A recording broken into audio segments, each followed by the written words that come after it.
Y'all, things ain't looking good for Maxwell. Look, long and short of it is, there ain't no bail. She ain't going nowhere. Like we didn't see that coming. Now, the judge set the trial date for July 2021.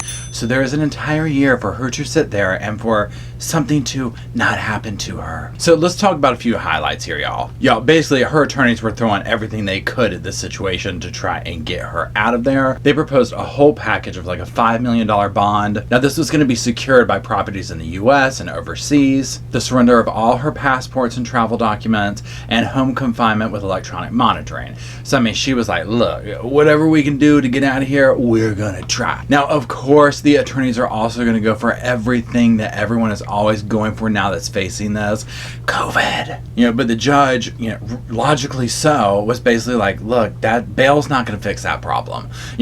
I'm just like, thank you. Now look, some other interesting tea came out during this. So when the FBI agents went to arrest her at this mansion she was staying at in New Hampshire, they basically were like, look, Maxwell didn't obey their orders. She had like fled to another room and closed the door behind her, and they had to breach the door. They also said once they went to the house, they found a cell phone wrapped up in tinfoil. Like she was trying to, like maybe keep that from transmitting her location or whatever. And I'm just like, that's some MacGyver stuff right there. Yeah, I'm not joking. This is like $1 million MacGyver right here. Another thing I thought was interesting is that her brother hired a former member of the Britain military to act as like her guard. Now, one of the guards she provided with a credit card and was basically like, this was her go-to guy. Like he would go out and get her stuff. Of course, it was not in her name. Now, of course, y'all already know the prosecutors aren't having this, y'all.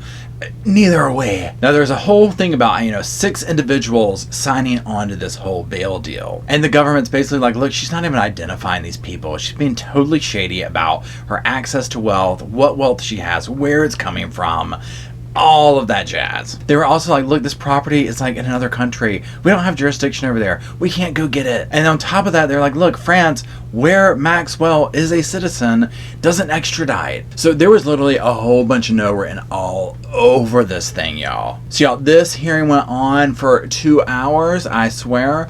And at the end of it, the court was basically like, of course the judge is going to be like, look, of course she has the motive to flee. She has the means to flee. And, the judge is like, look, yeah, y'all have met your burden as far as the state goes.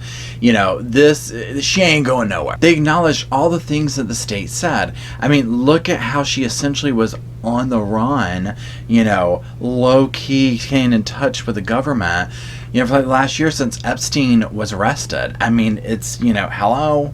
And the court did agree, like, yeah, I'm sorry about all this, like, anonymous transactions that she was doing, the credit card, living in the house that was under some LLC, all this stuff, that's somebody who's hiding.